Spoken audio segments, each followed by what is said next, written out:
don't think he's on the ship anymore. Confirmed. He's taken a police cruiser. Yeah, he took the red one.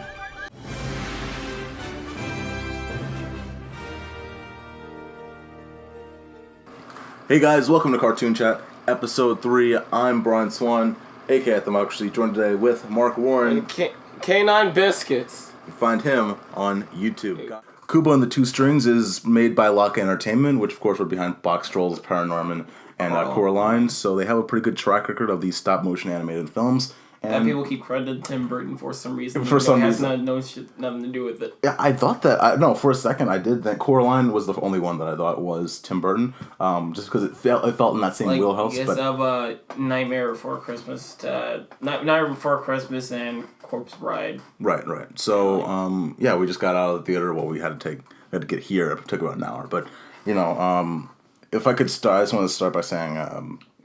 we missed the first 5 minutes. We missed the first 5 minutes, but we can generally connect the dots of what ended up happening. But overall, I think I missed on the point like where his powers came from. What's with his eye? Yeah, I think you did. But generally speaking, Best Picture nominee or Best Picture, I think animated feature. This movie, yeah, it's one of the best. If you haven't gone out and seen it, yeah, it's a very great story. I think the storytelling is some of the best that I've seen this year, if not the best. I think that when it comes down to execution, the character designs are amazing. The writing itself is amazing. It's very well done. I love it. Yeah. How would you think? Yeah, just in general speaking, what do you think? In terms of storytelling, I think it's like the best anime feature of storytelling film this year. Right. It's a great adventure film. Like I love these on the road on the road to movies. Right. Road to adventure movies, because like Good Dinosaur, it was kind of did the same thing, and even Sausage Party kind of was that in a weird sense. I just kind of like that thing because you can it's like one little adventure scenario to the next, because it plays out like a little video game, and I like the progression. I like how movies progress like a video game. Exactly. It's like you go from different setting to setting. Yeah, and you also get to see, of course, your character progress slowly. Yeah. That's something that you really get to see here. Additionally, though, I really love the fact that the stop motion is used in many great ways. I mean, they've done 3 movies. This is expected, but the stop motion really helps this adventurous, the point to point that they're taking, this adventure that they're going on. The stop motion that they've used, the characters that they develop out of the stop motion, and utilizing all the different ways to make it creepy, the villains are actually very well done in terms of the scare factor. It is like, holy cow. Yeah. There were kids, of course, that were crying because, of course, they were just that scary. But it would it's like one of the few movies in a long time that actually use the 3D well. Oh yeah. I can feel the 3D. I'm watching this. I'm like, and it's actually using the 3D. I'm at because most movies I see in 3D, I by the end of the movie I was like, oh yeah, I have 3D glasses. I have the 3D. Yeah. Sorry, go ahead. Oh yeah. Oh no, it's just that I think also we've really hit this mark where almost every studio, if not pretty much all studios, are just animated studios are just going with CG animation. And not CG animation, but going with CG animation. Yes. So you're right before. I don't know why you're correcting yourself. No, but we went in this direction. Now almost every studio is in that wheelhouse, and so we don't get to see these other factions of animation use 3D and use it in a way that because we're so used to the CG 3D that it's bland now. It's everything, and this really brought to be fair, I think almost every nowadays almost every 3D film has a 2D segment in it. Yeah. That's because they can't shoot all of it, but still, it's there's Good. Oh, sorry, epic silence. But no, there were moments where when they just really took when they used the entire space and they really expanded on the idea of distance, where you could really tell that 3D they utilized the 3D the opportunity to use 3D. There were moments where in close combat spaces where you can see the stop motion, they did a really good job with that as well. And of course, I mean, we can talk about the animation style all day. We can talk about the stop motion, how brilliant it is. But it also, of course, goes into the characters, right? These characters are. I loved the way that every single one of these characters had. By the end of the story, every single one of these characters was a lot more well known, and had a lot more depth to them. And I was so glad. Yeah, it's like especially like when when you get to the realization of like what they actually are. Exactly. It's so hard because we can't spoil right now. we can kind of connect the dots to get you all. It wasn't really much of a big twist, but you can kind of connect the dots together anyway. I think it was a twist. I think that there. It wasn't as much as Zootopia's ending, but yeah. No. I mean, what it was. I mean, it was a decent twist, but like it wasn't really. You can connect the dots. Like, this person. Yeah, it's kind of obvious this person is this because it has it. I would disagree with you on that one because like I thought that there were figments of that person in that person. However, I didn't think that person would be completely like that person. Well, kind of that. Like, it's just like it just didn't surprise me. Like, oh, well, yeah, that makes sense. Yeah, yeah. It's just like it is instead of like, holy crap. It's like. I could have guessed that if I actually thought about it. Right. Let's talk about Kubo. Let's talk about Kubo. Yeah. Go ahead. You can start. Go ahead. He's a cool, mean character, and like it was the biggest plot twist is, like that caught me off guard is he's a boy. I did not. I thought he was a girl. Like, they didn't we talked about this on the way back, right? Like I really thought because the marketing had pushed, like I guess because I haven't seen many guys with the ponytail in the back, but because of the fact that they never said he at any point in the trailers. We never looked up any synopsis, by the way. So so we just generally thought going in that it was a girl. So like when we got out, it's like there were moments when it seemed like they had said like in the first 5 minutes like you are a boy, and like it seems like there was like I can't remember, like if there were screen tests and there were portions of people that were like, you should probably make sure that people know that it's a boy, because I think there's a general area of the population. I don't think that would even matter. Probably didn't, but we did talk about that. But no, Kubo. I was really surprised actually at how much. Where his story went with the characters, how well it flowed throughout, and just in general, like how all the characters went throughout, were all central on his story and how his story really led through every single. It was focused on his perspective, right? Like it was like it stuck with his perspective throughout most of the movie. Mm-hmm. Like what I really loved is like you think like with the monkey they'll have like some proper introduction. No, as soon as you get to the main plot, it's like she's right there. It's like go. It's like they drop you right into like right to that character. Oh no, and it's like it works though. Mm-hmm. Oddly enough, DC tries to do that shit and it becomes a mess. Well, that's because they just shove it in. Yeah. I mean, fuck, you'll learn who this character is in the next movie we make. Yeah, I mean, with the monkey, I wish we had the Mr. Monkey, but it's actually a girl. God, that's actually a really, really good. Like, I didn't know how much I would love these secondary characters, but God, they were so great. Like, I mean, there are very few that. Even I can the silent one, they're like even the little silent red soldier. The silent red soldier, like every single one, they took so much time to really craft these characters so well. And I also love they're all likable. You were there when Kubo was doing the paper bit, right? In the village. I was there. Okay, just want to make sure. You said you only caught 2 minutes ahead of me. Yeah, I know, but I love how that was that gave us a general idea of what it gave us. They gave us the pretty much the synopsis of what he needs to do. But the characters are all very well crafted, and the monkey they're all likable, and you just kind of get to like these characters. Right. It's very lighthearted. I think that's like the opposite of mean spirited, but I think that's everyone here is like, huh? What, like you said, sorry? I think that's like, I think lighthearted is the opposite of mean-spirited. I believe like, so, yeah. Yeah. Oh, yeah, that's literally... That's literally... But, like, it's like like, you just get to like the whole town, just like, every character is likable here. Right.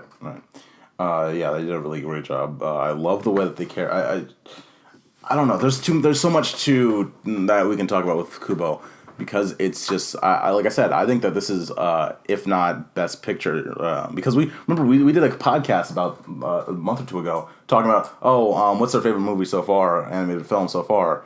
I think this really like this. It's one of my top. I don't know if I want to choose yet, to be honest. No, I'm not saying it blows it out of the water, but I'm saying that it really adds itself to that list of excellent films. You know, but when it comes down to it, it's like, man, I just really want to talk about also the villains, like the way that they did the way that they set up the villains of the story, and they had them so threatening. Just like the first moment that you see them alone with Kubo, man, that is some nightmarish stuff right there. It's very well done. They used the stop motion very well. The cool thing is they didn't use them walking, so they had them. And I don't think this is a spoiler, but they have them just drifting along, which is smart for stop motion. Yeah. But really great for the idea that these characters are so threatening, because they can swiftly go. I really love that, and I love how much family is a part of this movie as well. I think that really is very central to this, obviously. But the way that they really, like I said, like we talked about, the way that they made sure every single character fit into that story so well, and everything feels like it feels like a Rubik's Cube, right? Where everything locks into place so well. I don't like how you this game has game. It has what? He's like game. What the fuck? This game. Oh fuck! See that one? IGN 9 out of 10. No. But like this game, fuck! This movie, you can just cut that out. The second time I said it. This movie. Kubo the video game. It'd be a really nice video game. We have level technology to like have graphics like this, so like I can see it possible. If we got a little big plan, we might make a video game like this. Right. But what were you saying before? But like, since now we're talking about video games. Hey, can leave that. Well, like, this movie has like such good set design. Oh my god, it's fantastic it's set brilliant. design. It does great with the Japanese motif. Mm-hmm.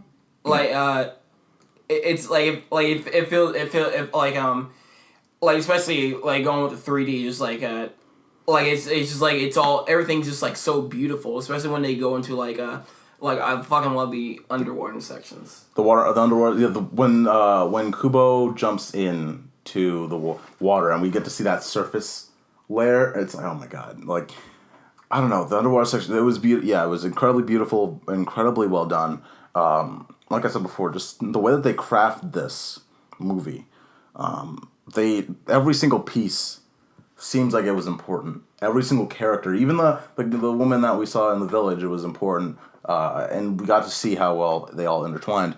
But yeah, when it comes down to it, you know, and additionally, like, the funny thing is, at the end of it, you know what we saw, right? Remember the credits? It was a 2D, they had a 2D animated end credits background. Do you saw that, right? Where like all the characters were in 2D. That was beautiful. Like it was. Yeah, the movie could look good either way. Like, stop, like I don't know. Do I want stop motion or 2D? Just like this, like set design period. Just like like the designs of this movie period. Character design, set designs, costume designs. Like it all looks great. Like on paper.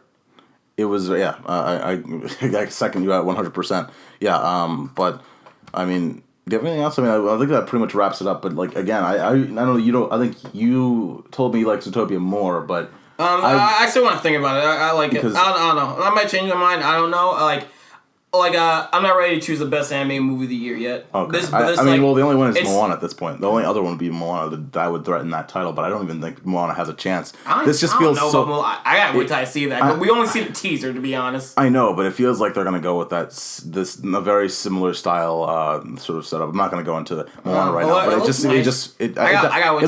looks beautiful. It looks like a beautiful CG movie. Like Disney's continually stepping up with their CG animation, which is great. I'm glad that I looked at Bolt a couple weeks ago, and like compared to that to now, it's like just blew my mind how beautiful, how well Disney has really evolved their 3D animation technique. But no, Kubo has such a more dramatic story.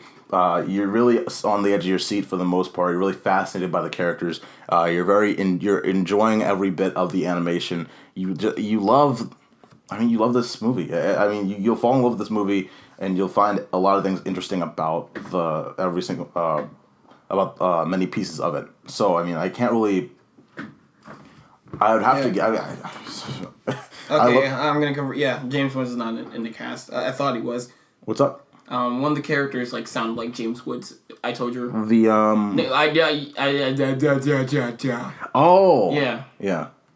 He sounded like James Woods, didn't he? I think so. Yeah, but we did see what is James? What is he playing? Hades from Hercules. Oh, okay. Do you remember what he sounds like? Right. Yeah. Okay. I get your reason. Yeah, that makes sense. But yeah, it makes sense. But yeah, guys, if you don't see this in theaters, it almost feels like. This is a movie to see in theaters. This is a movie definitely to see in theaters. This is like one of those movies where I think I haven't gotten a sense of I haven't ever outside of the Disney landscape, and even there are very few movies where it's all right, this really needs a sequel, or I would be very glad. Not needs a sequel, but I'd be okay with a sequel. Where it's it doesn't need a sequel, but it also I want a sequel because it's so good. That's just me. It doesn't need one, but there are very few. When I say certain movies need a sequel, you're like, oh no, it's okay. What? Yeah. It looks like you're about to say it's okay, but there are very few animated movies where it's I really want to see more from this character. This guy deserves a sequel.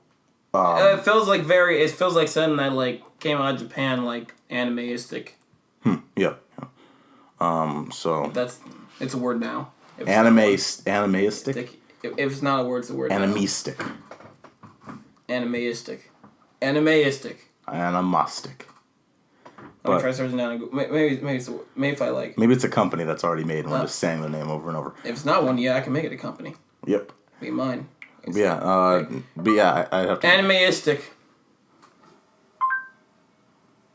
It searched up animalistic. But no, Kubo and the Two Strings, guys, fantastic movie.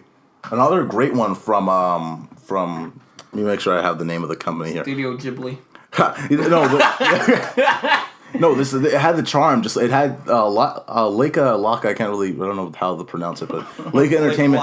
Leica Entertainment is really starting to become this company that has the charm of their own movies, where it's it's unique to their own movies. It's very well done. Well, very similar to that. Their animation's unique too, because not many people, not anybody. Stop motion's not really. Yeah. Not many people do dramatic stop motion animation on a grand scale like they do. Not many people have the funding. Because even the other company that was doing stop motion animation was doing comedies.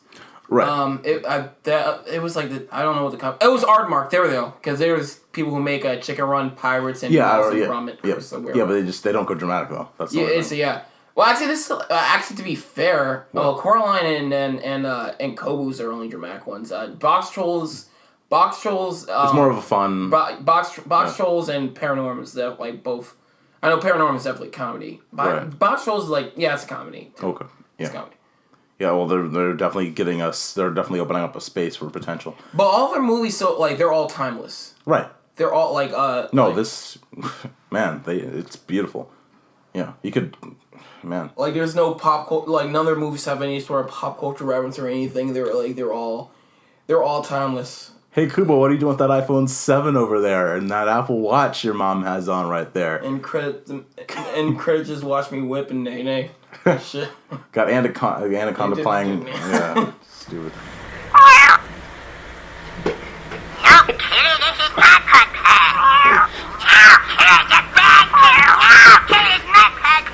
Guys, welcome to Cartoon Chat. We're back. Podcast Magiswords. God damn it.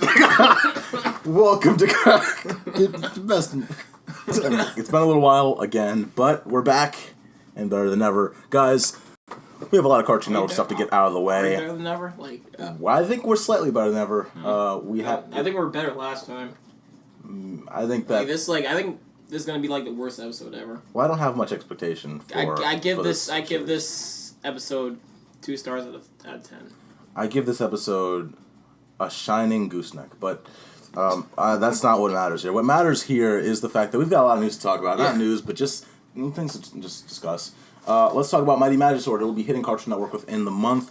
Regular show has gotten canned, and we're gonna hit some Gumball news. Of course, the crossover is coming. So, not to forget Son of Zorn, of course. But guys, let's talk about Mighty Magisword. You had I was waiting for it, but what are your thoughts on it? There's been a lot of hype. It looks like the internet is more excited for it. It seems as if every time that I look at a video, it seems as if there isn't much backlash. The only video that I saw was the video that we just watched, which had a few more dislikes than usual. So I mean, overall, it seems like there's a general consensus of enjoyment. But what are Firstly, I like it. I didn't know there was actually hype for it. That's cool. Online. Like the miniseries, I like the miniseries. It's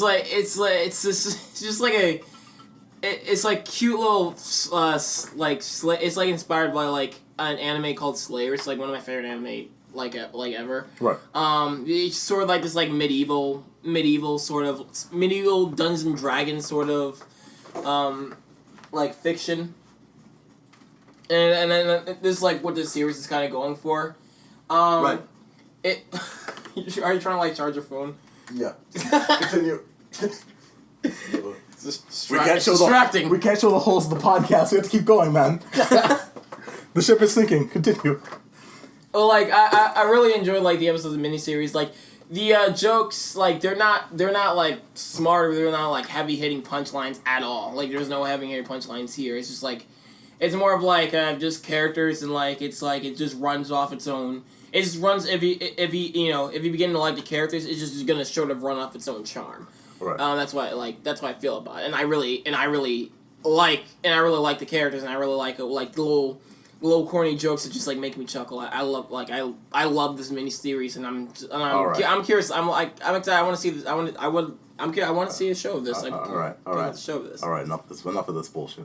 This show is not anything to be excited about. To be honest, guys, let's get this clear. Let's get this very, very. This very is clear. Friend Monk's opinion. All right. I like the show. All right. All right. Canine Biscuits approves Mighty Magisword. This is his opinion. He's a Sonic fan, people. What we're going to talk about here is I think Powerpuff Girls is okay. Fuck you. So here's what we're going to talk about here. Mighty Magisword is nothing more than the same formulaic style that we see from Teen Titans Go and Super Noobs and Johnny Test. I saw the mini episode. I saw the clip about how it's going to look most likely when it comes towards the full 10-15 minute length. We've seen little mini-sodes. We've also seen the internet clips, the online episodes, the web series portion of it, where it wasn't, of course, moved to the actual channel yet, but the prior format that it was in.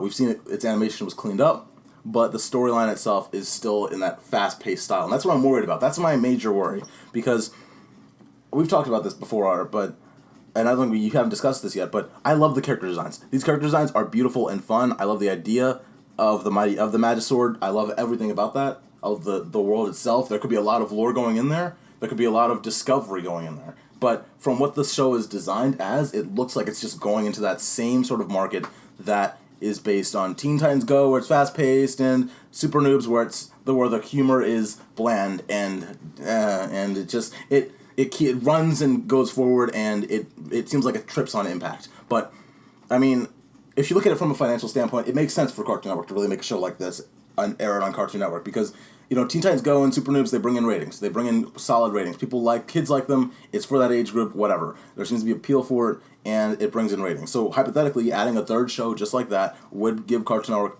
a leg up. It would give them a leg up in ratings, and it only would help them in the long run. Yeah, they will seem popular in the miniseries. Yeah, so, I mean, it's it could have potential, but if it's in the same style where it's so fast paced that you're not really discovering much, then it feels so much like a Johnny Test, Super Noobs, Teen Titans format that I can't really. Well, for me, it's like sort of like early Johnny Test, where it was like pretty like for me, I found like the early Johnny Test pretty decent and like just like pretty decent, like a little bit like enjoyable, just like corny. It's corny, but like it's like you like if you like the characters, he's gonna keep running on its charm for the characters. Right. Like with Mighty Magiswords, it's like with the thing about like with Teen Titans and stuff, like the jokes just get really lowbrow, and they're like. And they're even, like, the worst part, they're even self-aware about it, and they just don't care. They, like, because they're self-aware about it, they'll even go further. And, like, the newer season of Johnny Test is it's just, like, dull. It's just, like, dull. It's, it's, like, not even just lowbrow humor. It's just, like, barely any humor. It's just, like, the animator's just like, we don't know, how about, it wasn't even some random shit. It's the story. There's nothing. It's not there. No. Like, well, I was waiting for a crack of the whip. That's all. Like when I saw the clips for Mighty Magisword, all I was waiting for was that crack of the whip. That's all. I mean, it feels just as bad as a medium. For me, quality the jokes don't really go lowbrow. It's not low. No, yeah. Sorry. Maybe when I said Teen Titans, I meant low. I didn't mean that it was in that same format of as bad as Teen Titans has gone, but I mean in sort of the format, it does not seem to really invest itself any further than just being a base level cartoon, and that's okay. But I was expecting more from Mighty Max. I like the series, but like I'm saying honestly, like my experience from the series is like getting like snippets, 5-minute snippets from each episode. I'm curious to like how a full probably I think every each episode's gonna be 11 minutes. So like.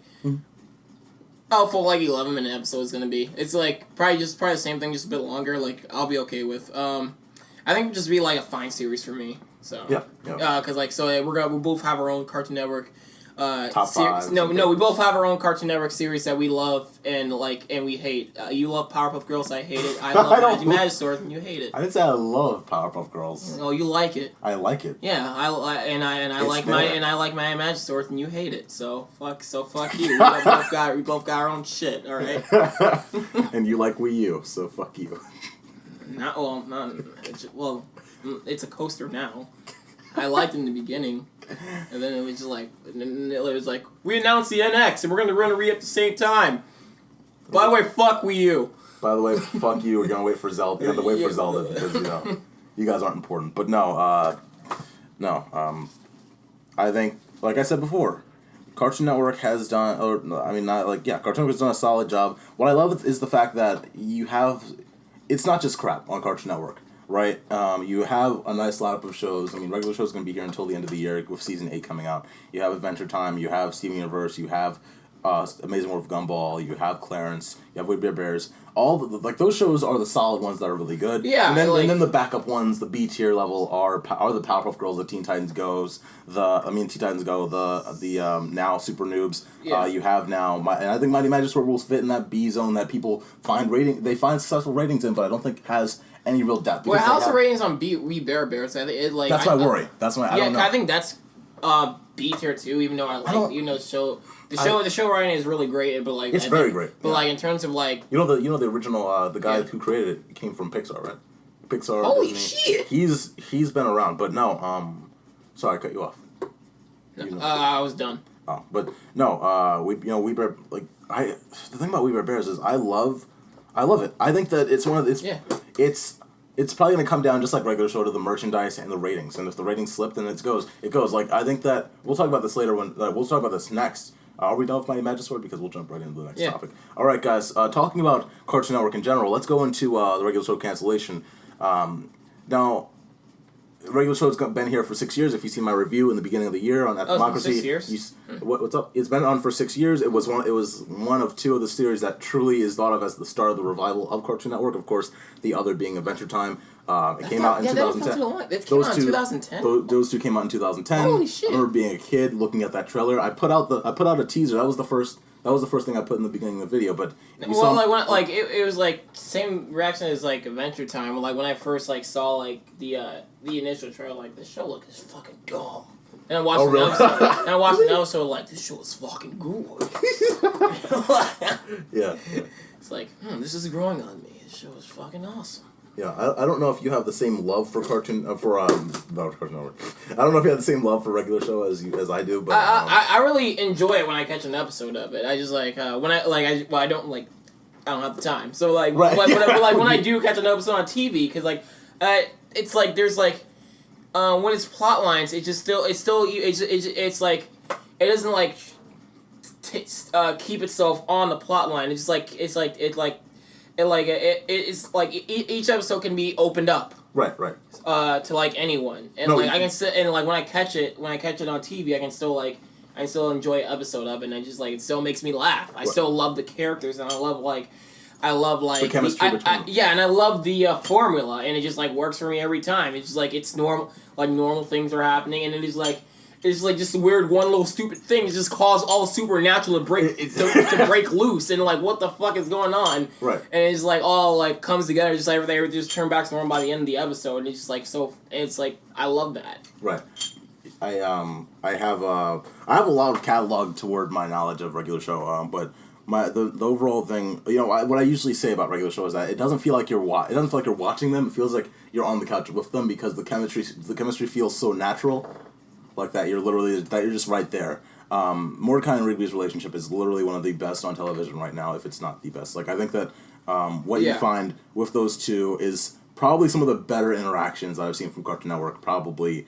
I don't know, ever really. When it comes to a duo, the Park and Benson and everyone around make engulf a good feeling of like really grounds. Even the characters in the beginning I thought like okay Benson's just like the crabby boss like, but they really ground they feel so realistic. Yeah. It's like they make everyone feel so realistic. It's weird. Like and the fact that they all got great backstories. Of course, Muscle Man's backstory and his father's in the backstory toward his father. And then you had the story about Skips. Skips is actually played by Mark Hamill, who plays Luke Skywalker. Oh my god! I didn't know that, but it's Holy funny. Shit. I was like, are you kidding me? But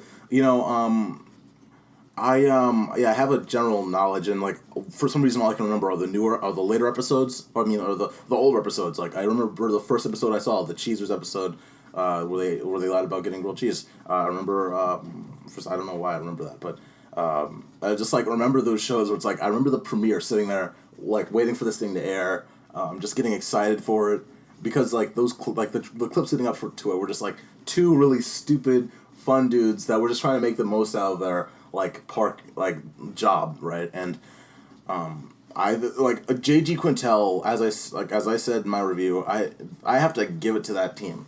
Like for 6 years, whatever you want to say about season 4 and season 5 and season 6 and or season 7. Wait, has that many seasons already? Yeah, because of course season 8 is what's going on. But people are saying that but the last 2 seasons were the bad ones. I don't consider them as bad, but whatever really. That show has done a consistent job at being a solid series and delivering on just having a very solid group of characters that you will either enjoy or if you don't enjoy them, then fine, but that you usually enjoy, and you have a world that's grounded because of the characters that they've set themselves up with, right? The Skips, like I said, Skips, Muscle Man, High Five Ghost, Pops, Benson, and then all the 80s references. But the great thing about the fact that they used 80s references is the fact that an adult can walk into the room, get that 80s reference, laugh. The kid can laugh at the fact that that Mordecai and Rigby are being so stupid or just having a good time, and then the smaller kid can laugh because like Mordecai and Rigby playing punchies is just like really stupid, right? Like so it's a multi-generational thing, and I don't think they did that on purpose, but it's really interesting because so many people can find interest in that, right? I remember there was one episode where you looked at if you remember, like there was one like where they were looking at Dig Champs and like. They were looking like the graphics are so real, and it was just like 8-bit. It was just like 8-bit gaming, and they were like playing on like what looked like an NES, and they're like, oh, the graphics are so real. I'm like, that's like that's like an 80s callback, and but it still felt natural, and like it was so all the incorporations. It blew my mind. What I like about this show is like it lets you just accept the world for what it is, right? Because like. this world is fucking weird. There's like walking gumball machines. There's like there's like a giant guy head, and like every episode, supernatural breaks loose somehow, and like what most shows usually try to do, they try to add some very elaborate backstory and explanation to like science to like what's like why these things happen, like what's happening in the background and stuff, and like because Adventure Time like started doing that, and it didn't even need to do that. It didn't need to, but that's one of the major reasons why people don't like Adventure Time anymore. Yeah, regular show, like they don't need to explain things like why does like hell break loose when Mordecai doesn't do a solid. I don't because that's how things are. Exactly. And I like that. I like when you just have a weird world. I can just accept it for being a real world. Yeah, they can do whatever, and I can just accept for being whatever. And it just actually makes me look forward to like there being more because like there's like no limits without it can have no limits without it being too confusing. Exactly. One of the I lost my train of thought. No, it's right there. I hate it, but no. All right, no. Run with the next thing then. I think that they're just as we're recalling all these regular show memories. You look at one of the greater achievements of regular show is the fact that they got their own movie. I don't know if you've seen it yet. But But it's probably, we'll check it out, and I want to be there to hear your thoughts on it after. But it's one of the greatest, like, movie. It feels like a longer episode. Like, it feels so natural. Like, they do such a great job. And that was, like, last year. That's what's weird. Like, they kept on going. And that was last year. And they made an episode that looks like it's just an elongated episode. And they did a really good job with that. Usually when you have a full length, like a full movie where it's like an hour, it does not follow that same style. It doesn't feel as natural, right? But they did a really good job in keeping it. You said it felt like a longer episode. Did he? Did at least like look darker and cinematic? Oh no! It was darker and cinematic, but it felt like a deeper dive and a longer episode. Not a better episode, a little longer episode. Oh crap! It's fine if it's just that. Okay. Ladies and gentlemen, spilled drink. Ladies and gentlemen, spilled drink. It's okay. Here, we talk about regular.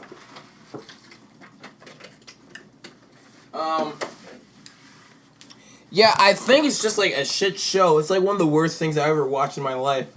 Like in the words of Athemocracy Gaming, I would never watch this show. I would watch Super Noobs 10 times over this. Again, he's talking about Butler. He's talking about Butler.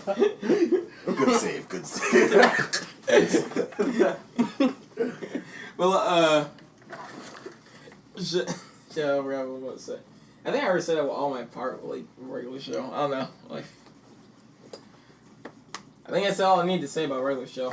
Okay. Well, the truth is, like, when I saw the news that regular show was actually being canceled, I had to like double take. I thought it was a joke. I really thought Cartoon Network really couldn't be canceling regular show. I thought, okay, this series has. Yeah, sorry to cut you off, but like they kind of did like the same thing with Steve. They did that with Steven Universe before. Where they like, I'm sorry guys, we got no more episodes of Steven Universe, and then they follow up, but like was saying, well, we do have like 150 episodes. Yeah, that was yeah. But no, I seriously thought it was a joke. I don't take for a series that was the counter to such a bad lineup of like cartoons. Like, I mean, not cartoons, a bad lineup of, like, CN Real really screwed up Cartoon Network's ratings. There were so many things that were affecting Cartoon Network in the long run and were really affecting just the brand itself. And for them to then jump into these two cartoons, then for a regular show to be one of the... Every time that I think of that, and then, like, I have to counter myself, like, okay, we've had 6 years of this. It's been around for a very long time. I should be very grateful for the long last, because if you look at it, a lot more cartoons really only last 4 or 5 years. Like I said in my review again, Danny Phantom lasted 4 years. Proud Family lasted 5. Like, these shows that are so iconic to us back then lasted for a very short amount of time. This has broken that trend and has done it very well. But when I heard that it was ending, I couldn't imagine. I did not think that this would happen so early because it felt like regular show had a lot more life left in it. But it just came. But yeah, I thought at least Adventure Time would be the first one to go. Yeah, but might as well stop it while it's like already too good. Yeah. That's why that's why I say when like a good show ends, you might as well stop it while it's already too good. Gotcha. I Can't mean, let it sink. Yeah, that's true. I mean, right. Yeah, like because like that's why I'm hoping Gumball ends soon because like oh my god this show is like it's like right now it's like so good right now and it's like just turn it off. It's just like before I want to see this show get any worse. Yeah, I was thinking about. I mean, they had a downturn at a certain point. They really brought themselves back up. The thing is though, if they can't. It seems like what I'm worried about right now, right, is the idea that we have 90s kids that say that Cartoon Network's best times were 99 to 04. And I don't want people to then say, but it might be a solid point that Cartoon Network's best days are 2010 to 2016, and then after that we'd start to see a cancellation point where you've gotten all these shows for so many years straight, and then at a certain point you're going to see Gumball go. Because, Gumball, it's popular, but I don't know if it brings in merch. I don't even know how long... We were going to talk about this on our first topic, but I don't know how long We Bare Bears or Clarence is going to last, because I don't know what the conditions are for those two. Yeah. I don't know the ratings. I don't know if they are getting enough. It's been pretty silent from Clarence. It's been pretty silent from We Bare Bears. I think We Bare Bears has been renewed, but... I don't know about Clarence. I don't know how good they are. I always like Cartoon Network all around for most of its life. For my life period of existing on planet Earth, seeing Cartoon Network, the only bad era for me is the CN Real era. CN 07 to 10. 07 to 10. Yeah, and still trying to it's not even just CN Real. It was like when them still trying to collaborate on the side of that too. Yeah. It was like okay, we gotta do a cartoon, but level up right after this live action series that nobody cares about. Right. On Cartoon Network. It's I love all the old shows, all the old lineup. I love the modern era lineup of the I think the 2000 shows where you had Foster's Home. I think Ed and Eddie was still on there. Camp Lazlo, My Gym Partner's a Monkey, and Billy and Manny, Kids Next Door. That era was awesome for me. And this era, it's also good. Stop playing. Okay. Yeah. Is it picking up? Yeah. Yes. You guys hear this? Yes, it makes noise. But no, you said that era was. Yeah, I love that. I like that era. Right. If you think you said on the phone once that if you look at that era, the particular best year was either 05 or 06, right? Was that what you said? For that lineup, was it 05 or 06, or was it 05?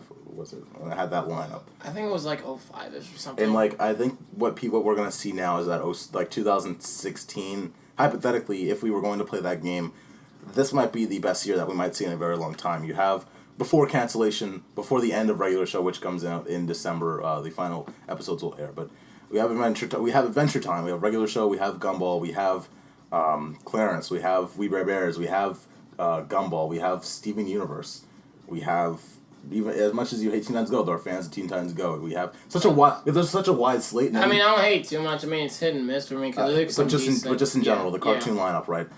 You have Mighty Magiswords that's going to come out. And Powerpuff Girls, right?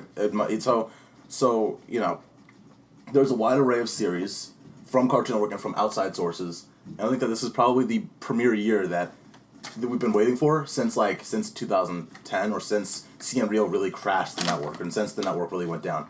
Yeah. Yeah. I can't really say what the but I can't really say what the future is of my God. I can't really say what the future is for Cartoon Network, but I can say what the future is for Cartoon Network. But when it comes down to cancellations, right? We were talking about that on the phone as well. Regular show, in terms of cancellations, you brought this up when I didn't think about it. When it comes down to merchandise and when it comes down to making revenue off of pop culture items, right? A regular show has sort of sunken from that level. You still see many people wearing Adventure Time gear. You still see a lot of people. Steven Universe is in the prime right now of this. And Cartoon Network is pushing Gumball, pushing Powerpuff Girls to try and do the same thing. But it looks like Steven Universe has taken that mantle. And regular show is really... They're pushing Powerpuff Girls before the series started. Yeah, and it's sliding. Not Powerpuff Girls, but I'm talking about regular show. Okay. Regular show has slid. Has slid when it comes down to pop culture revenue and that sort of thing. And so what we're seeing now is just this slow progression of steps that if it was down to merchandise, you could see why they canceled regular show. You know. Yeah. And yet you talked about it last time. Anyway. Whoa, what do you want me to say now? I don't know, the revenue. Because you were talking about Adventure Time. I don't know. Oh, yeah, you said it for me, because you just, mentioned all the stuff I've said and added on to it. Alright, well, I stole Mark's topic. Anyway. Bitch. This is what life feels like, guys. I don't know, but I don't think, regular show, I don't know. I don't know if we're going to get a full finale because of the fact that they told that happens a lot. There's rumors, there's rumor, if not confirmation, that they got information after the last recording. So hypothetically, we may not see an actual official ending to a series that literally rebooted Cartoon Network from the dead. But you know, that might be how it works. Cartoon Network's not afraid to just cut off shit. Yeah, I mean, and the thing is, to be the devil's advocate here, to play devil's advocate here, every time it's a pro and con thing. Every time that Cartoon Network does do this, we get to see a new phase of Cartoon Network come about. Because every single time they say, we're going to cut this, and we're going to cut that, as much as I hate that, as much as it hurts, it then brings in a new cartoon. It brings in a new series, brings in a new slate of cartoons, and it slowly changes over time. Whether that's an official ending or it's not an official ending, it changes the tone of Cartoon Network, and it always keeps it going. And they're a business, and so I'm a huge regular show fan. I'm a huge Cartoon Network fan, and if this is going to keep Cartoon Network going in a world where very few people will have cable subscriptions, okay. But I really think that this, in the end, when it comes down to 5 years from now, 10 years from now, we're going to look at Cartoon Network. It's going to be different, and that's because they will not have the same lineup over and over. And again, like you said just now, if you have the same lineup of cartoons, they're gonna age. They're gonna get, the quality is going to at some point get worse, and we're not going to see the quality that we had at a certain point in time.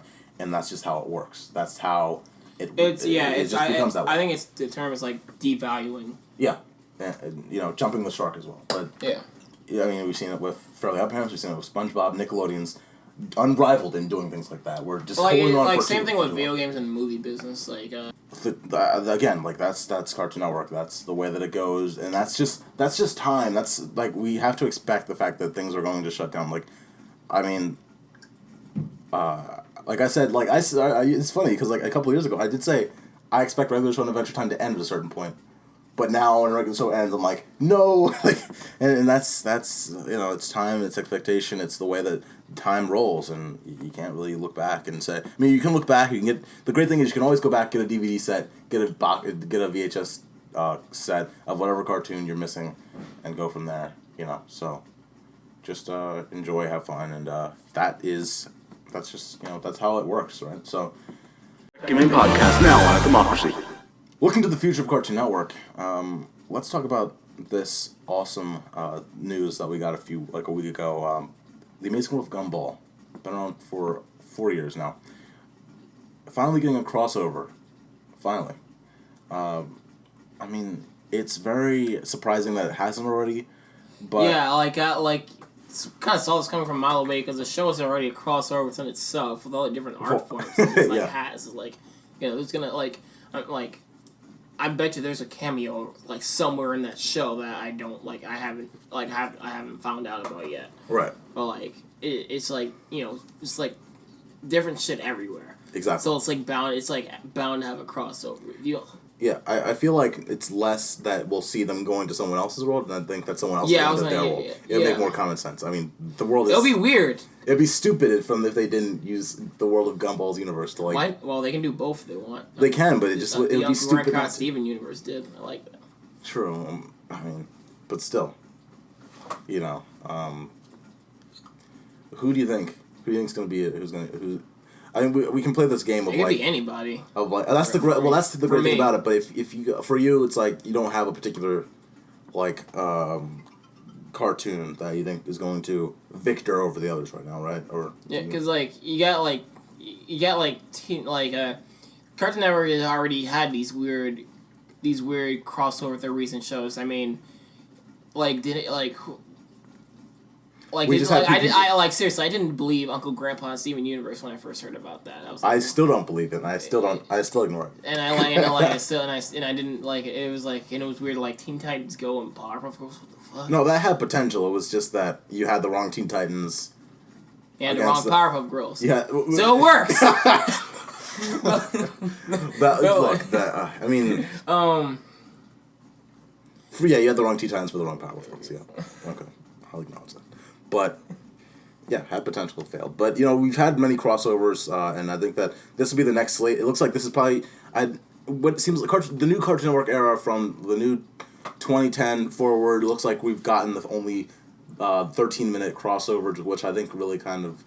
It allows them to make something in a small period of time, but I really think lowers the ability to really spend time in the world and really show a little bit of quirkiness in the universe. Like, that's why I love the hour-long Jimmy Timmy Power Hour, the original. Yeah. I love when they really had the time to really invest in the worlds that they were in that were so different than the original. Yeah, like, not only that, it was like one of those, it's the crossovers where, like, they have fun with both animation styles. Exactly. It wasn't an episode... Like, what I liked is, it was a special. It wasn't an episode. It wasn't like an extended episode of Fairly Odd Parents, nor was it an extended episode of Jimmy Neutron. Right. It was literally a special from both sides. Exactly. Because, like, with most crossovers, it's usually, like even if they, like, play around with both universes, it would usually be, like, the main thing would be just be an episode of one of these shows. Of one or the other. Right.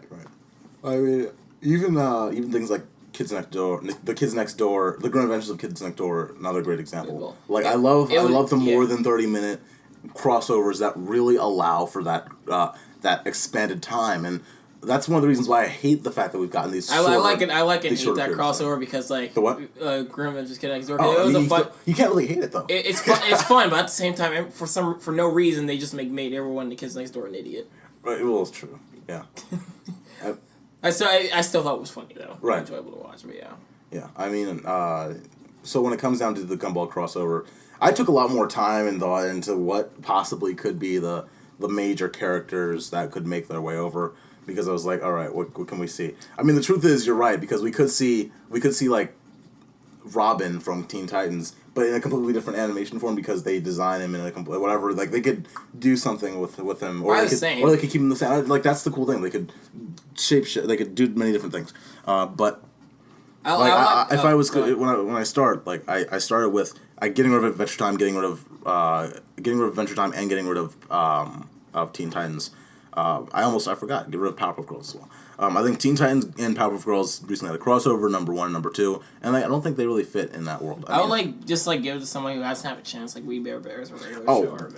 No, yeah, I mean, my two finalists are Steven Universe and We Bare Bears. I think that I think regular Adventure Time, I count that out only because Pendleton Ward continues to say that he will not do a crossover. So that's I mean, I know, I don't think that, I think that ship has sailed. I mean, even the popularity of Adventure Time in general is down. I think that Cartoon Network, if they're going to do a crossover, they want to help two things out. That's why I think it's Steven Universe has the ability to pull up Gumball's ratings from an already high level, because Steven Universe is, like, so popular right now. Also, the character, I think, it'd be interesting. I don't know how that would... I mean, that would be a doozy episode. Plus, I mean, they've already gotten a crossover. But, yeah. But We Bare Bears, I think, really could... I'd love to see a We Bare Bears sort of thing. I don't know, maybe... I think that... even imagine, like, you were Powerpuff Girls and Teen Titans. Like, I think those could work, too. Teen Titans and Powerpuff Girls? Yeah. To be well, they could because of course it's all about like going on a misadventure or an adventure or a situation happens. You set a plot, you use two characters, and if you want to go with the bland old thing where it's like the two are opposing and then they come together or whatever. Or did they tell you did they say when the crossover was coming out? Season 5, which is from the beginning of the fall of this year through the beginning of next year. So it might be in 2017. Okay, so here, get this, because like Teen Titans sort of did the same thing with their crossover. The crossover is going to be with Mighty Magisword. Oh God, that, huh? No. I was like, he's on to something. No, we'll go back to this. I said because Teen Titans did the same thing with their crossover because like it was a new series and they jumped in, but Teen Titans has already been around since 2012. What? Like, that's helping. God damn it. All right. But if it was hypothetically Mighty Magisword, it would give them a boost in the ratings. That is another reason why it could be them. But also, I could see. Oh, it's weird because like I could see so many other cartoons really fitting that. Yeah. But again, I cut it down to Cartoon Network does like promotion though. Yeah. I mean, they ain't shameless about it. They don't do one without the other. I mean, again, the Steve Universe Uncle Grandpa crossover was clearly because of ratings. It was clear as day. Well, the creator of Steve Universe was really interested in one doing it. It's something she wanted to do anyway. She wanted to do it, and Cartoon Network gave her the okay because it's like, oh, she wants to do it, and we might be able to get Uncle Grandpa to get ratings again.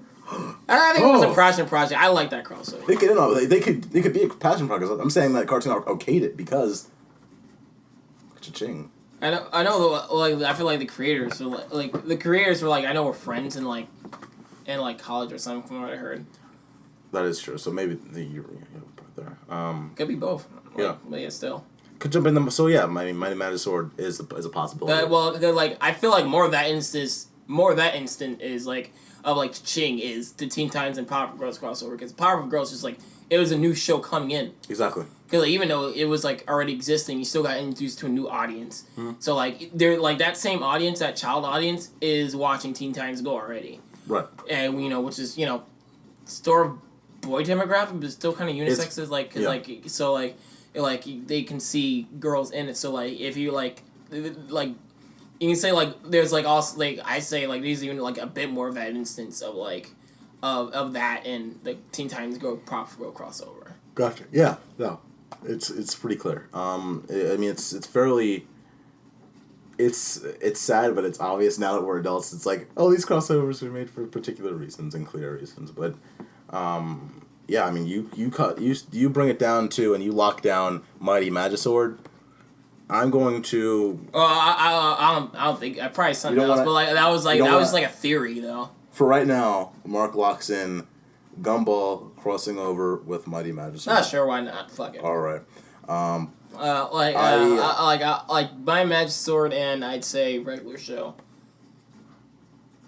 Oh God, wait. Well, it'd be funny. That'd be a funny goodbye thing, wouldn't it? That'd be a really good ending sort of calling card because season 8 ends toward the ends at the end of the year. So if we see that, that'd be very interesting. That'd be very cool.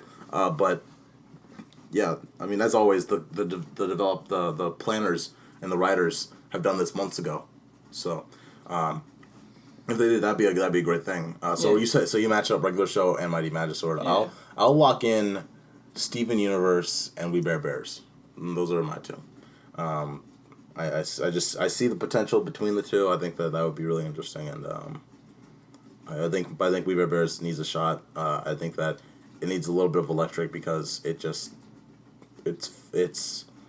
has potential, and I'm worried that it's losing ratings. I don't know if it's losing ratings, but I feel like Cartoon is not giving it the time of day.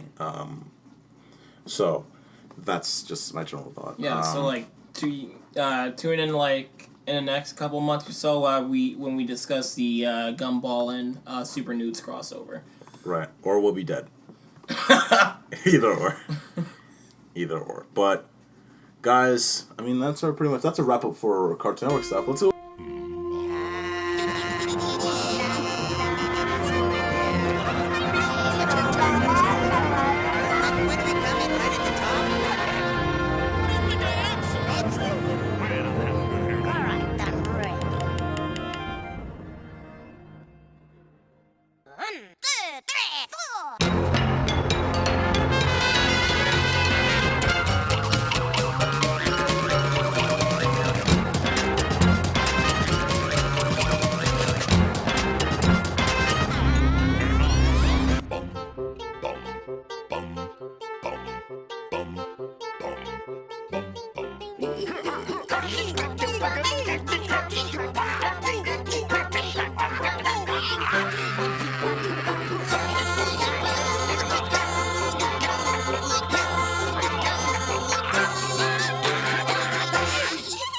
Is that it?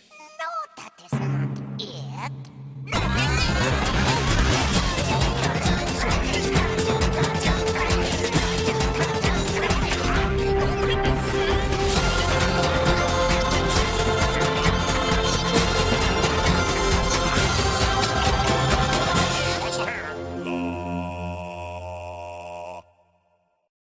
We're gonna take a look at some new series, or not a new series, but just a series in general that's on Netflix. Come and get your love.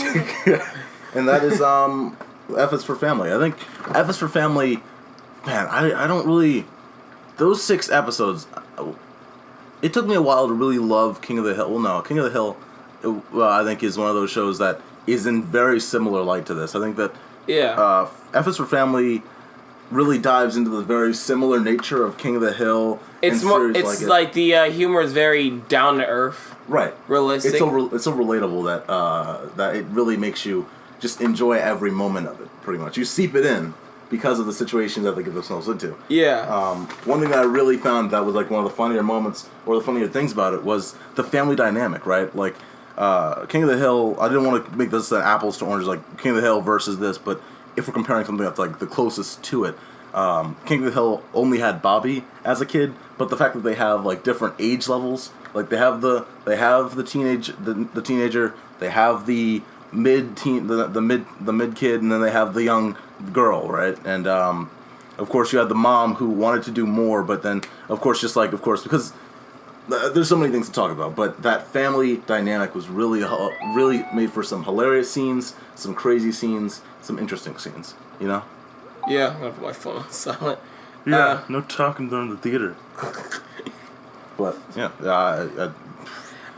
yeah, like what I like about it, it's like I'm glad it's a Netflix series, because like when you if you're making a series for a network, you have to like every episode has to be an episode that introduces the character. Right.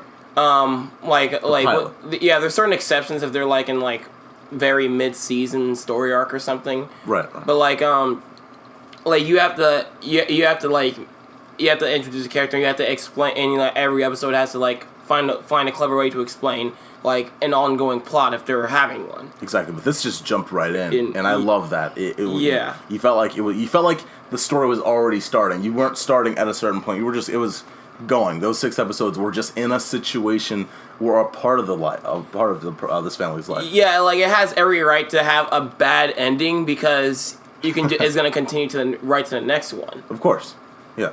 I think we saw a lot from this series, but of course one of the major pieces of it was the fact that it was so deeply involved in its 70s environment. I think there were moments where, and we talk about the electronics, but particularly the fact that there were social economic things in there that were really like, oh yeah, this is the 70s.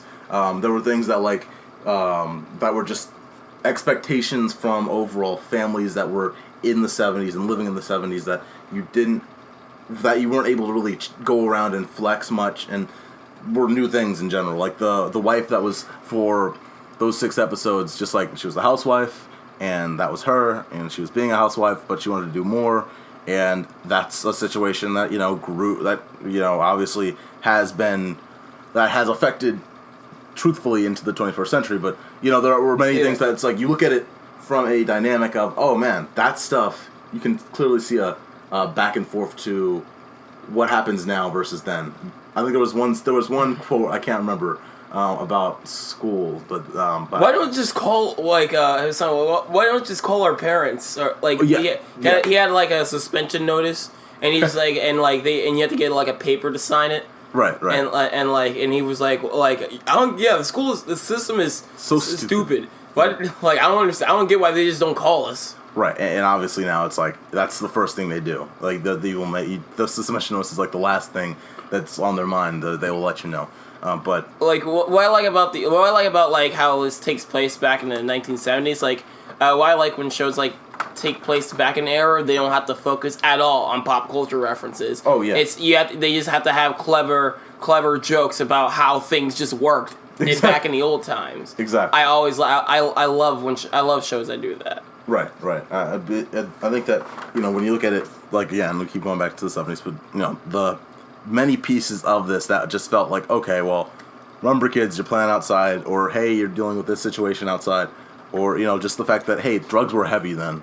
They still are, but, the 70s was known for it, and they really played with that dynamic a lot as well, but the situations that they got into, many of the moments that the kids were in, the kids got into, or many of the situations that and adventures that those younger kids got into were things that, like, oh well, yeah, this was a different generation then, but it still was like relatable from very sense. very.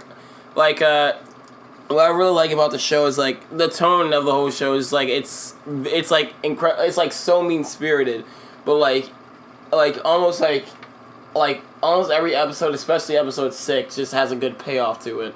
Oh yeah. Well, it was that ending was man, wow.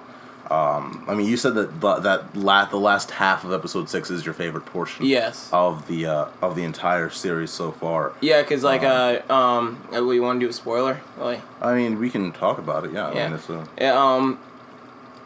yeah, it's like the dad comes home. He's like dealing with a lot of shit. All the problems, everybody's arcs is like come like intertwining together. At once. Everybody coming at once. It's just like mayhem, and all of a sudden like they all get fixed. They start to get fixed one by one, and then like it's just like and then like the final moment is like the dad's arc. He has to fix his problem, it's just like the way he does is just like kind of heartwarming a bit. Like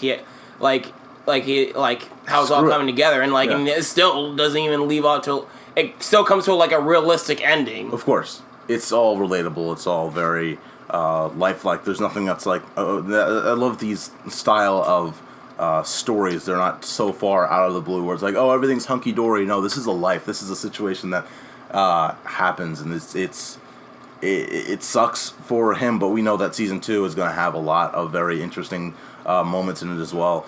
I'm really curious of where he goes from here, what kind of decisions he has to make from that point forward, because, man, but I think that if we're going back throughout the entire series, there are moments where you looked at the technology, right? I think the technology played, like, it. I love that it was so full of itself in the 70s, but it was still focused on the characters, right? Yeah. Like, all the technology that was intertwined into it was like secondhand to that of what the characters were doing and the situations that the characters were in. Like, like the one part when I had like a big focus was the answering machine.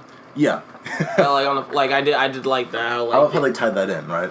Yeah, I did have like a. Like they just like look at like old technology and like is like how new it is. I just kind of like that aspect. Exactly. It blew my mind. I still answer machines mean shit to us nowadays. Of course, it's fun. It's always funny to look back and say that technology, like for a kid now, that technology may not even be a reference to that, or may not even that's a reference to something that's so outdated that no one ever uses it anymore. For example, the box TV. That I mean the old like that wood with the wood around it and that so few people there's probably a generation at this point that does not know about that style of TV. There's still the boxes out there, but there's not. But the older 70s style I think is I only remember it because my grandparents had it once, but other than that it's like that's out. You have the landlines. I mean I know about those because Kurt's Cowardly Dog. What, landlines? No, the box. Oh, the box. Really? Dude, that's in the intro. Yeah, no, yeah, stupid dog, you make me look like, yeah. No, but the phone, like, it was just so funny to see these callbacks to things that you just really kind of forget were such important things and so, like, revolutionary for their time period. Yeah. And then, of course, there were the things where it's like, the mom selling Tupperware, for example, was like, oh, yeah, that was a staple back then. It's like, oh, well. Was it? Yeah, Tupperware. Like, oh, you should sell Tupperware. So, but all the and then like the jobs that were there. It was I love how fleshed out every single character was, so that when one character was going to go and interact with another, you understood at that point, whether it was episode 6 or episode 1. And the fact, like we talked about before, that it didn't feel like you were just starting with this character. You were just shoved in the middle of their situation throughout from episode 1 to 6. That's what made it so much more of a crazy, ridiculous, but heartwarming story. And just like you enjoy it throughout, right? I mean, we have to talk about the intro. I think grab some water, H2Os. You want to talk about the intro? Oh yeah, it's one of those intros I can't skip. I also love the song "Come and Get Your Love." Artistically, that is a brilliant intro. It starts with him he just finished graduation, and then it's just like he's flying. He starts flying, and it's kind of like the sky's the limit. Yeah, that's and all these things that have to do with life comes at them I think draft notice and a wedding cake, his glasses, and then he's getting old, age, it's and he's all the responsibilities. Yeah. I think a lawnmower, a TV, a past due rent notice. all this stuff that was crowding around him at 6. You can start to feel the stress. I don't know who really designed that intro, but him flying into the sky and then just having to try and navigate himself around all that crap that was getting to him. You could I don't know who did that, but God, they did a really brilliant job. I would have never thought of that idea, but like you said, the fact that they start there and they go through and they hit almost all the general notes of, this is what happened through his life and now he's here. It's Jesus, wow. Just that's a lot of shit to deal with, and so to it's boom, F is for family, and it jumps in. It's you just kind of get life just family, him starting to get a family sort of interrupted his life, right? Of just going to could be anything, but now you get family's gonna hold you back. Yeah, the set level of expectation there. Yeah, because I think if you look at the intro, right, he's going up, but then he plateaus right after. He plateaus once that draft day thing hits. I think that was probably symbolism. I don't know. Maybe I'm looking too far into it, but I think that intro also pretty much tells you everything you need to know about that series. Yeah. Literally, that is such a great. You cannot really underestimate it doesn't really it doesn't explain the series. It just it more explains the situation, what the main character where he is. I don't know. I think that I'll go back to King of the Hill here. I think that both of those intros kind of give you the situation of what the character's in, and or just the general style that the series will be going for.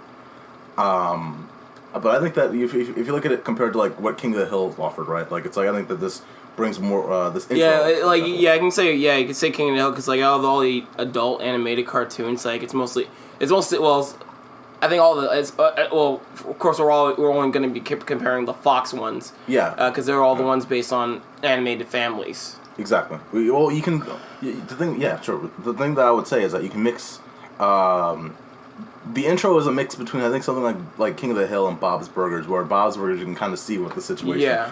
Bob's Burgers kind of presents in literally 10 seconds the situation that Bob is in, but it's just him in a restaurant. This really goes even further, kind of gives you a more. King of the Hill is just Hank is his normal life. Hank and his friends they're there, they're doing this, and this. In time's moving through. I don't know if there was symbolism there, but I think they all do. I think they're really good intros. All the music, each Bob's Burgers, King of the Hill, and F is for Family all have a really good music background with that.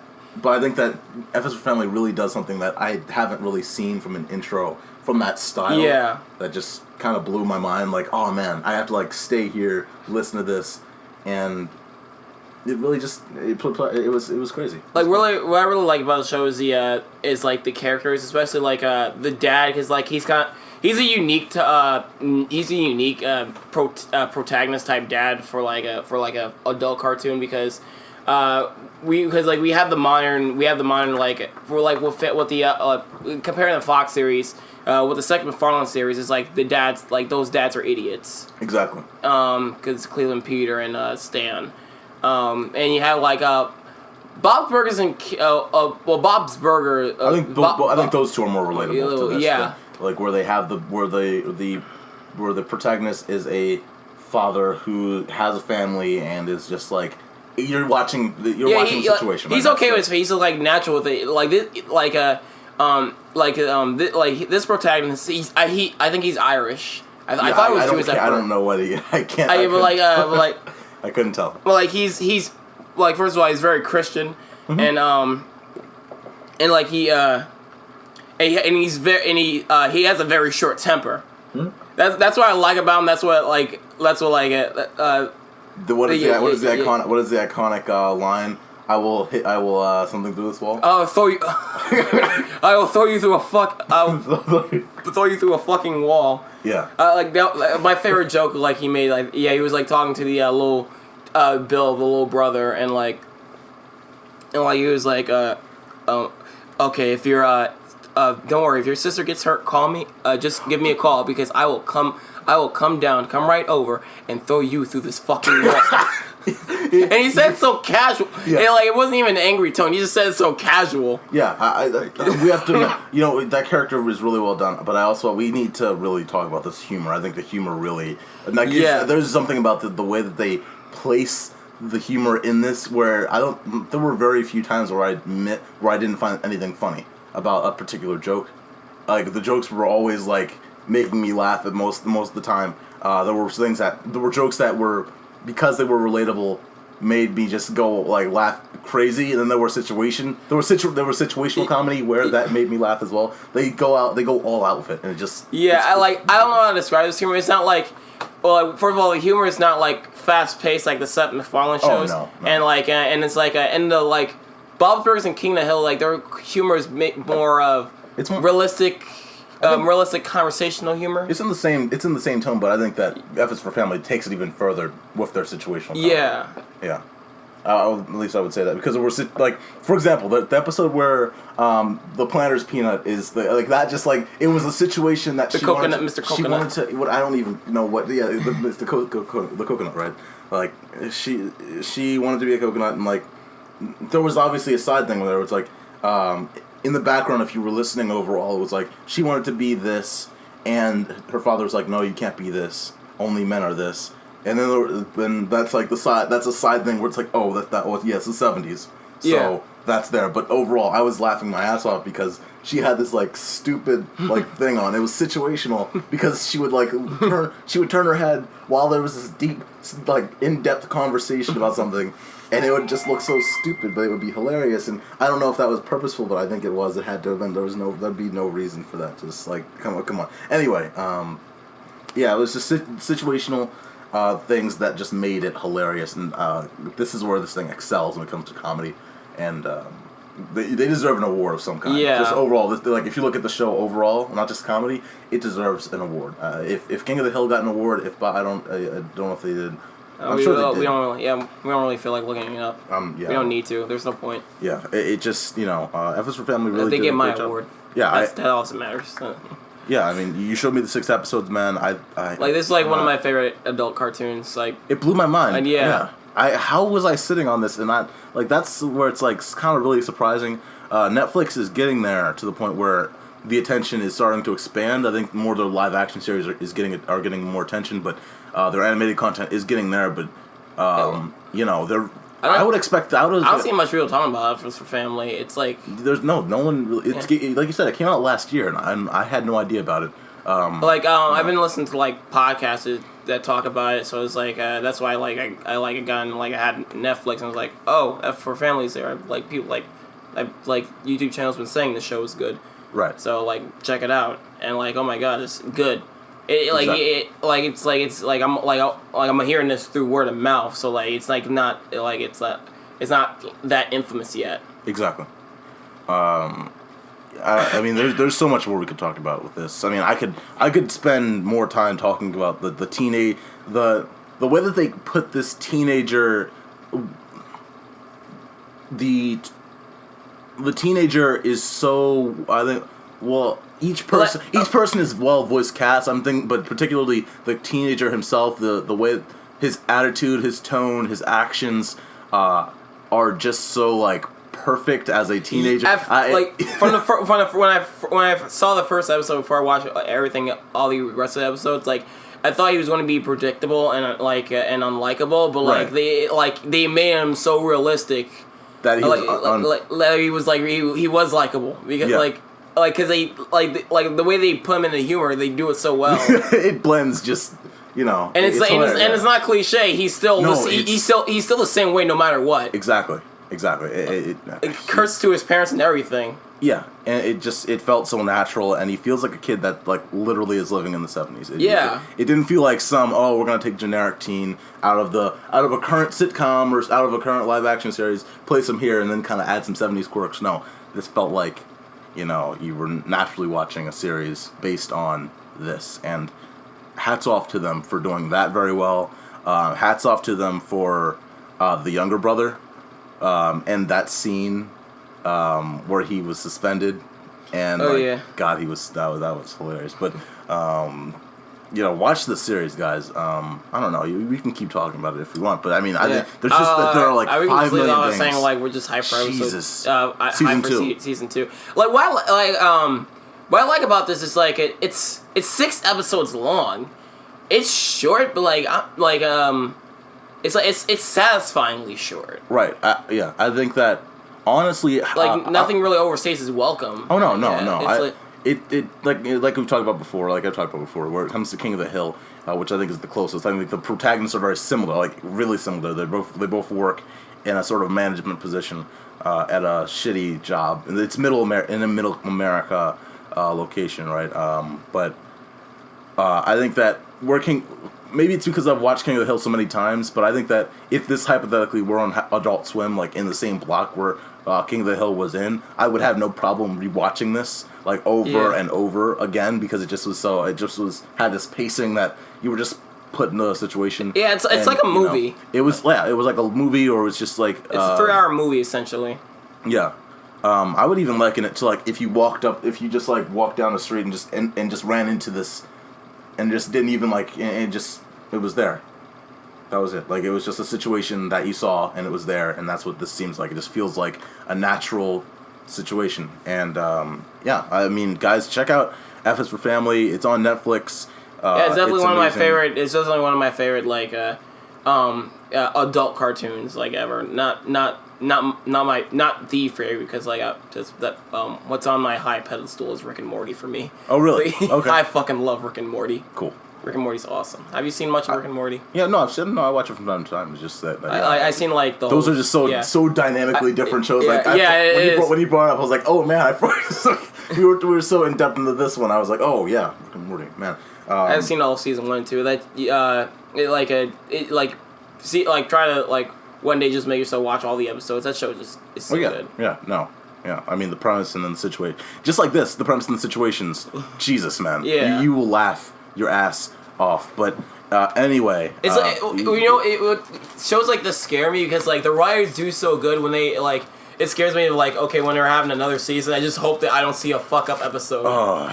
It's like when they do so good, oh my god, don't fuck up. Right. Don't use up all your good juices. Exactly. Yeah.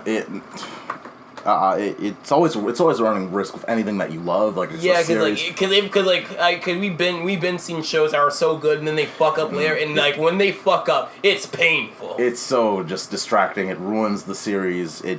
And sometimes there are moments where it can get itself back on track, but you will always remember that moment where it's like, oh, you really just kind of derailed from what could have been a series that had no errors. And I know that some of it is inevitable, but man, I mean, when it happens, it sucks. But I may not record. But, yeah. Guys, this has been Cartoon Chat episode 3. I'm Bryan Swan, joined today with Mark Warren, aka K9 Biskuts, and find him on YouTube. Again, this has been Bryan Swan, aka athemocracy. Find me on YouTube and Twitter. Guys, thanks for watching. I'm Bryan Swan, and we post weekly on Sundays. Tech Game Podcast on Wednesdays, guys. Stay tuned for more. Logging out, everybody.